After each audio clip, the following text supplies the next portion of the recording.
Hello, welcome back to Underrated Movies. I'm your guy, I'm your man, Mr. Alton Henry, and today I'm finally going to get to talk to you about more A24 films. And I've mentioned earlier on one of the films I've covered through A24, there's quite a bit of them that don't get enough attention or just gets kind of swept under the radar. I believe I mentioned it with Slow West. That was over 2 months ago. And there are quite a few A24 movies now available on HBO Max. And if you're looking for another one, I recommend, this one's like almost a decade ago, wow. The Captive, starring Ryan Reynolds, Rosario Dawson, Scott Speedman, and Emily Enos.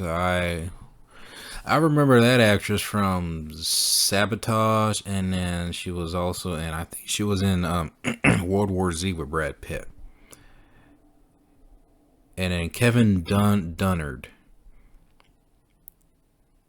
I remember him.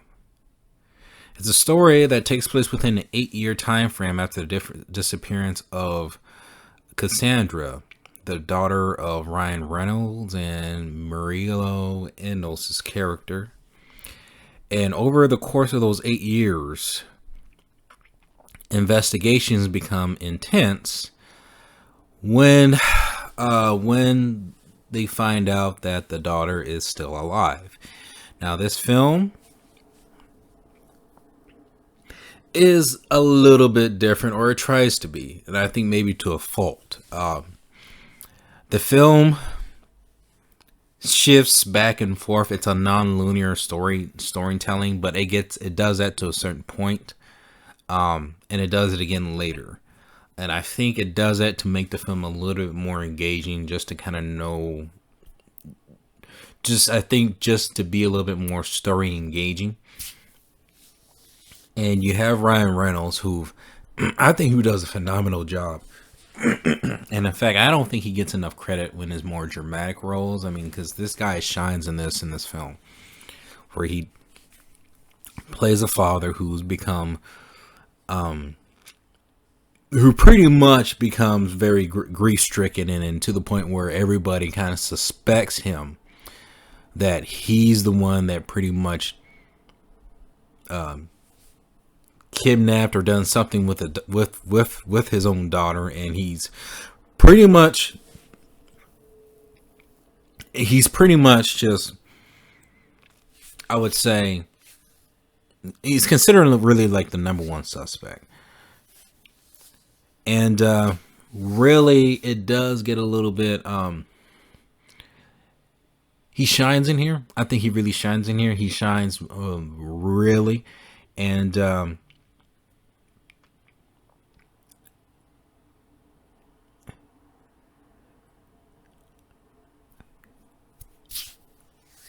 it actually kind of a little bit, I would say,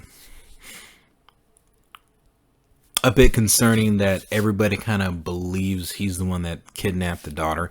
Now, here's the thing with this. And I feel like maybe it is to a fault, because they do have the nonlinear structure. It makes the film a bit more interesting, but I feel like it takes the mystery element out of it. So I think the film is supposed to be I think to its core, it's more of a thriller than it is than a mystery suspense film. I mean, it's suspenseful, but it's more of a thriller. And the film reveals a lot early on into the film. You're kind of just taking it in for the ride, and you're just watching how events kind of just unravel. And I feel like there's a lack of mystery behind it, because the movie reveals much of what's pretty much is going to go on. Really, I believe the film, to a fault, loses its momentum when it reveals a lot early on with its non-linear. But I thought the performances were great. Rosario Dawson was phenomenal. Actually, they do quite a few things with this story and how they will decide to tell it. Since they since it is non-linear, there are characters that get more shine than others, and some don't really get enough shine until maybe later on to the film as it progresses on. But I do feel like there is quite a few story elements that are a little bit lacking, I would say.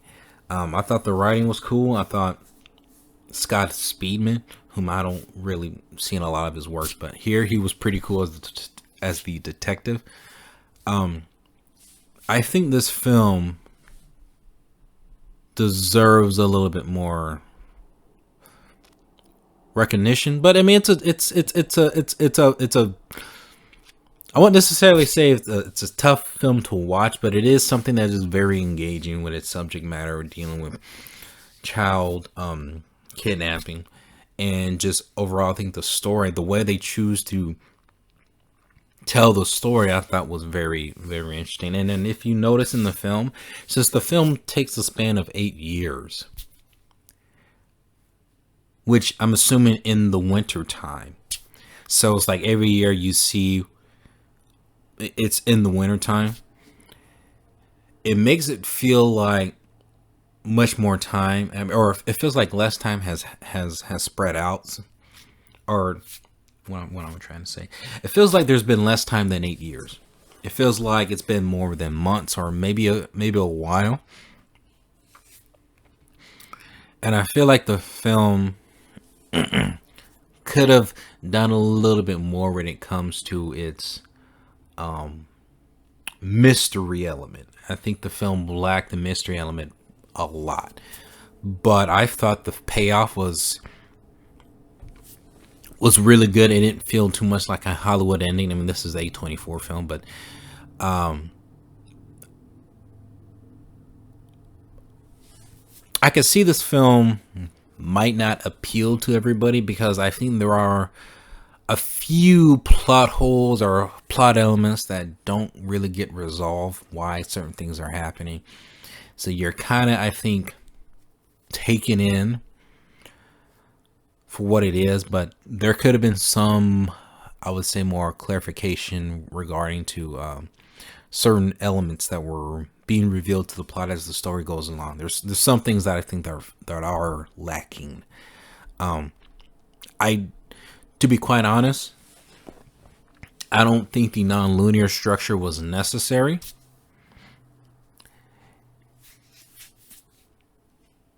I can understand why they try to do it. I think the reason why they did it is to try to make the film a little bit more engaging. And I think to a fault, I don't think it really helped really enhancing the story experience. I don't think it really helped at all.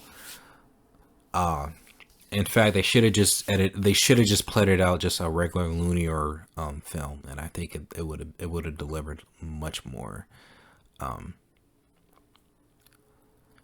But all in all, I thought this movie was good. I thought it was very.